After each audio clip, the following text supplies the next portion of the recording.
પારસમણી છે એ લોઢાને સોનું કરે, પણ એ પારસ ન બનાવે.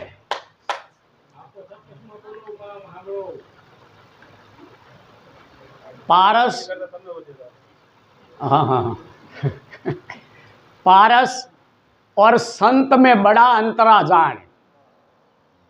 जे भीम बापानी बात करी थी ने ये बात अलग से. पारस और संत में बड़ा अंतरा जान. पारस तो लोहा को कंसन करे ने संत करे आप समान.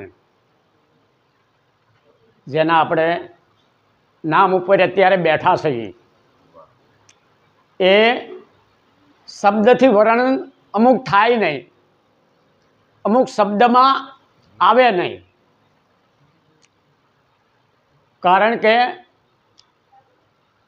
જે સંત કક્ષા છે. અમારા ભોળાભાઈ હમણાં એક દી બોલ્યા હતા કે 100 ગજ શિર મોતી ન નીપજે, 100 નારી સતી ન હોય, 100 સેના સુરી ન જાણીએ એવી જગત વિચારી જ હોય.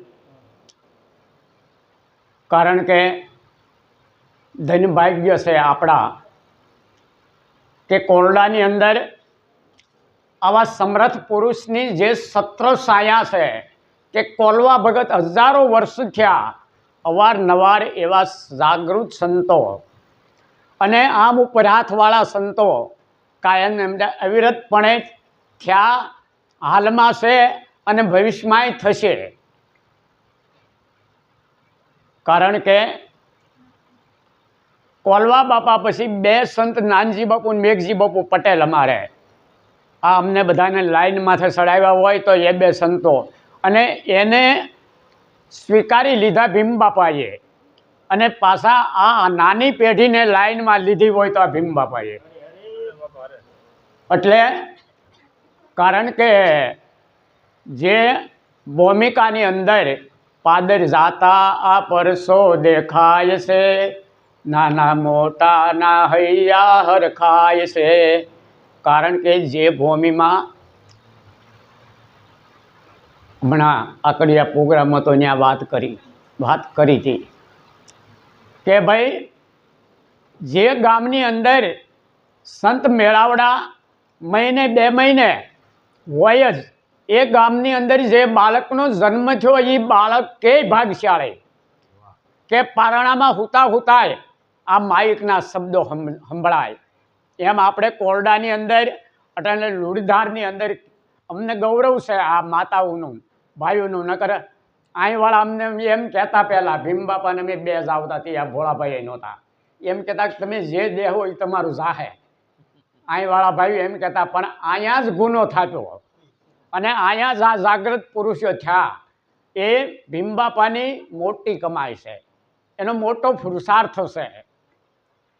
એટલે જે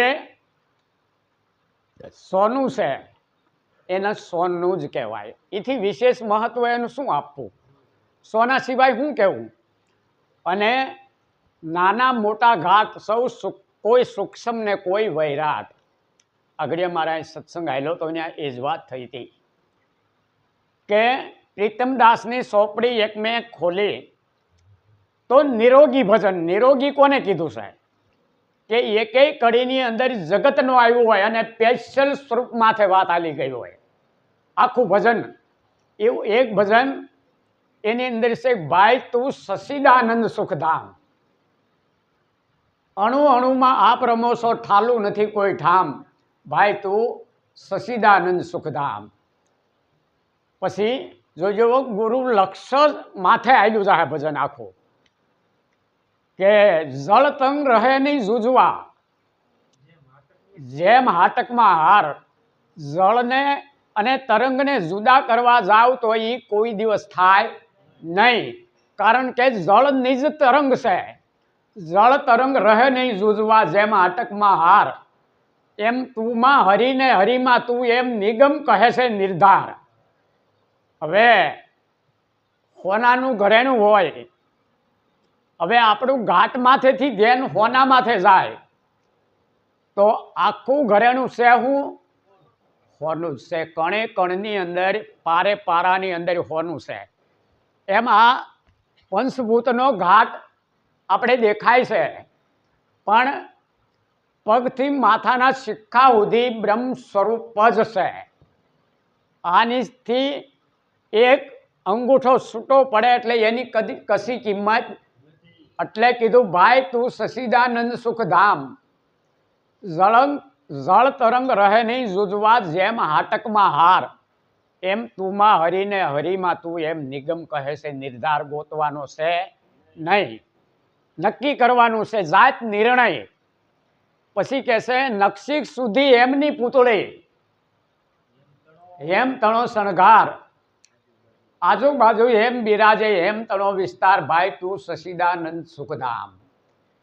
હવે હોનાની જ પૂતળી હોય એને તમે ક્યાં ઓછા વત્તા કરો? નખથી શિખા સુધી હોનું છે. એમ આ પરિબ્રહ્મ પરમાત્માની જ મૂર્તિ લાગત છે, જેની આરે તમે બોલી રહ્યા છો. દેહ બોલતો નથી, આમાંથી પરિબ્રહ્મ વયો જાય. મૃત્યુનો પ્રસંગ હોય ને ત્યારે અમારે એ સત્સંગ થાય છે કે આ મૂળા બાપા વ્યાજ્યા, આમાંથી વયું હું ગયું. આપણે અત્યાર સુધી વહીવટ એમ કરતા હતા કે એના દેહ હારે વાતો કરી છીએ, દેહને દવાખાને લઈ જાય છે, દેહને ખવડાવી છીએ. તો આ પીડ્યો દેહ, આ કોને ખવડાવતા હતા? કોની હારે વાતો કરતા હતા? જેની હારે વાતો કરતા હતા એની ઓળખાણ કરવાની હતી. આ એની ઓળખાણ આવા સંતો પ્રવીણભાઈ જેવા, ભોળાભાઈ જેવા, પેલા જયરામભાઈ જેવા, આ ભોળાભાઈ જેવા, ભીમબાપા જેવા, આ બધા એક જ આ મણકા એક જ દોરામાં પરોવાયેલા છે. ભગવાન આ વિશ્વમાં ક્યાંય ભગવાન નામની વ્યક્તિ નથી, નથી અને નથી. હા, ભગવાન નામની શક્તિ છે કે જેનામાં પ્રગટ થઈ એને આપણે સંત કે ભગત એમ કહીએ છીએ. પછી કીધું નિશંક થઈને નાખી દેજે માથેથી સૌ ભાર. આ હું રતનદાસ આગળ જ અમારી વાતે રતનદાસ માસિયાળાની અંદર થઈ ગયા. એની એક પંક્તિ એવી સરસ લખી છે કે હું નથી, હું નથી, હું નથી, તું જ છો. અને તું વિના હું એમ કોણ કહે? હું એવું બોલવામાં એની જરૂર છે, એના વિના ઉસાર થાય એમ છે નહીં. એટલે કીધું હું નથી, હું નથી, હું નથી, તું જ છો. અને તું વિના હું એમ કોણ કહે? પણ હું હજ માં રહ્યો એટલે મારા અહંકારની અંદર કે હું કંઈક છું. તું હજ પાર છે, હું અને તું એક આડ હદની, એટલે મારે અહંકાર છે, એટલે તારીથી શેઠ ઉપડ્યું. પછી તો કે હદનું પદ ગયું, ત્યારે ગયું તો કે સદગુરુ મળતા. હદનું પદ ગયું, હતું તેમ થઈ રહ્યું સતગુરુ શાન નિર્વાણ પદની, જ્યાંથી વાણી છૂટી રહી છે. પછી એવું સરસ છેલ્લે બોલ્યો, હે મારા નાથ, આ રાગરૂપ તારું અને વાજુ મારું સહી. રાગ દસ્ય અને વાજુ દસ્ય. આ માઇક માથે હું 5 કલાક બોલું તોય માઇકની અંદર આવું એમ આ માઇક છે. આ કદાચ 3 દિન 3 રાત બોલે તો એ આની અંદર આવે નહીં. શબ્દની પાર સદગુરુનું ધામ હે. સર્મસક્ષુ હોય તે કેમ જાણે, જીવ પણ પદ કોઈ દી જડે નહીં, અનુભવ હોય તેને હાથ આવે. રતિ વિના સ્વરૂપ લક્ષ્ય આવે નહીં, મરને શીખી સુણી શબ્દ ગાવે. અનુભવ ખુલ્યા વિના આપ સૂઝે નહીં, બ્રહ્મ તત્વ એની નજરે ન આવે. એટલે અહીં કણે કીધું નિશંક થઈને નાખી દે માથેથી સૌ ભાર. કયો ભાર? કે કાંઈક હું છું. આને નડે છે હું એક આશા, એક ઈર્ષા અને એક અહંકાર. આશા, આમાંથી છૂટે કાંઈક જ્ઞાન આવડી જાય તો હું જ્ઞાની છું, કાંઈક ગુરુ બને તો કે હું ગુરુ છું. આ જે અહંકારનો શેડો છે એ શેડો છૂટી જાય, નિશંક થઈને નાખી દે માથેથી સૌ ભાર. કરતા હરતા સદગુરુ તમે છો, એના સિવાય ઉસાર થાય નહીં. પછી કહેશે હાસો થઈ જા સતગુરુ શરણે. બધામાંથી મનને કાઢી બધામાંથી મુક્ત થઈ હાસો થઈ જા સદગુરુ સને દુઃખના બાળી બીજ કહે પ્રીતમ પ્રભુ માહી સમાવી જેમ વાદળમાં વીજ. વાદળું બંધાય ને, વરસાદ, વાદળમાં પાણી, તમે પ્લેન વસી વહી જાય તો દેખાતું નથી. ત્યાં વીજળી નથી, ગાજે નથી, ચોખ્ખો આભ છે, પણ થોડીક વાર થાય ત્યાં વાદળું બંધાઈ જાય છે. અને વાદળની કિનારી થાય એટલે આપણે ખેડૂતને ખબર પડે કે હવે હેરું થાય. આગળીએ પાણીએ નહોતું, આગળીએ વીજળીએ નહોતી, અને આગળીએ ગાજે નહોતો. હવે જ્યાં શેઠે હાથી પુગાડ્યું, નીણ વાઢીને ગાડામાં ન ભરી રહ્યા, ત્યાં વીજળી થવા માંડીને હેરું થયું. હવે એ ક્યાંથી વીજળી આવી? ત્યાં ગાજવા માંડ્યો અને ધડબડાટ કરતા એ આખા ડેમના ડેમ ભરી દીધા. એવું ક્યાંથી? એટલે એવા સમર્થ સદગુરુ. અને ગુરુથી મોટું કોઈ રામ રૂઠે ગુરુ રીઝવે, ગુરુ રૂઠે ન ઉપાય, શંકર કહે ગુરુ શબ્દનું ઉલ્લંઘન કદી ન થાય. આટલું બોલી અને શબ્દને વિરામ. હા, બાપાની નજીક, ભીમ બાપાની નજીક બધાય કરતા વધારે તમે રહ્યા. હા, તો 2-5 મિનિટ એના પ્રસંગનું અને 2-5 મિનિટ બધાય કરતા હતા, અને વડીલમાં તમે છો તો તમારા અનુભવની 5 વાતો અમને કહો.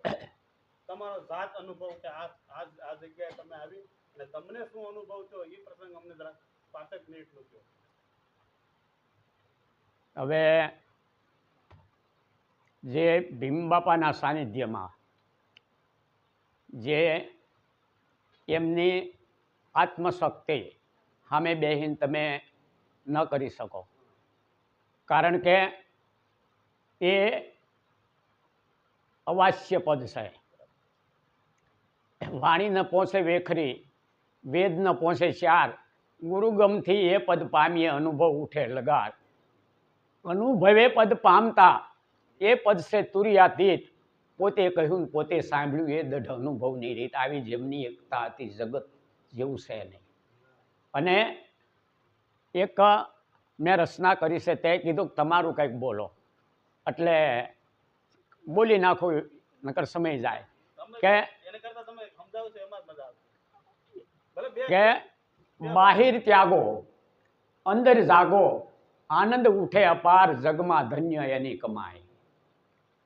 કે જીવન જ્યોતમાં જુઓ નિહાળી, કળા ભરી છે અપરંપારી, નહીં જ્યાં અંતર છે નિરંતર, અનુભવે ઓળખાય જગમાં ધન્ય એની કમાય. પછી તો કે સોહમ નામ અખંડ ભર પૂરા, જ્યાં જોયું ત્યાં હજરા હજુરા, હાસા સદગુરુ શાન કરે તો પ્રગટે અનુભવ જ્ઞાન. અને અનુભવ જાગ્યા પછી જે ભેદ મટી જાય, અભેદ થાય. પછી માયા બંધન જગમે નાહી, માયા હે સપનો કે સાહી, જયરામ કહે હરિ પ્રગટ બોલે, સિદ્ધ મથોસો બાર જગમાં ધન્ય એની કમાય. આપને ખોટું લાગે છે ને, એ કઈ વસ્તુ તમે જ્યાં નજર કરો ને એ કઈ વસ્તુ ખોટી નથી. એની જગ્યાએ મહાન છે. આ કેમેરો એની જગ્યાએ મહાન છે, આ સેટી એની જગ્યાએ મહાન છે, આ પંખો એની જગ્યાએ મહાન છે, પાણીનો લોટો એની જગ્યાએ મહાન છે, આ ગોળા એની જગ્યાએ મહાન છે. કઈ વસ્તુને ખોટી કહો? આખું વિશ્વ બ્રહ્મ સ્વરૂપ હતું છે ને. હસી આટલું બોલી અને વિરામ સદગુરુ દેવની જય.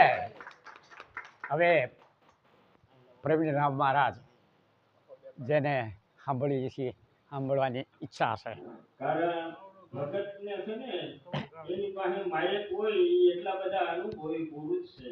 લે ભાઈ, લે મિસ્ત્રી પાસે લાકડું જાય ને એ ગમે ત્યાંથી ગમે એમ કરીને ઘાટ ઘડે ઘડે ને ઘડે. કારણ કે તો મિસ્ત્રી નો કહેવાય. મિસ્ત્રી પાસે જાય તો ઘડે. મિસ્ત્રી પાસે જાય તો જ ઘડે ને, નકર તો શું ઘડે? આપણે મોઢાને ઘાટ છે ને બાપા, એના અનુભવની અંદર હોય ને હોય. ગમે ત્યાંથી પૂછો